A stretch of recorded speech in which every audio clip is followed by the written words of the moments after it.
Adasi, uyimizga ro'zg'orlik qilishimiz kerak edi. Nima qilyapsan o'zi? Idish tovoq yuvadigan gel bir oyga yetmayapti. Go'shtni ham ko'p solib qo'yapsan ovqatga. Uyda o'tirib pul topmaganingdan keyin shu-da. Olib ket qizingni. Qanaqa tarbiya bergansanlar? Qizim nima bo'ldi? Nega kuyovim bunaqa dedi? Ovqatga go'shtni ko'p solib qo'yarmishman. Har doim tashvishlaring jonimga tegdi deydi.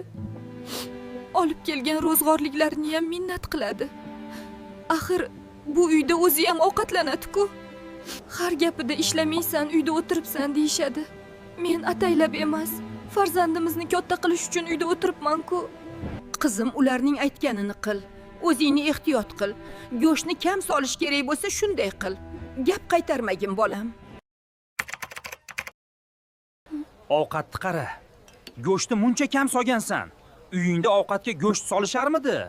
Go'sht ko'rganmisan o'zi?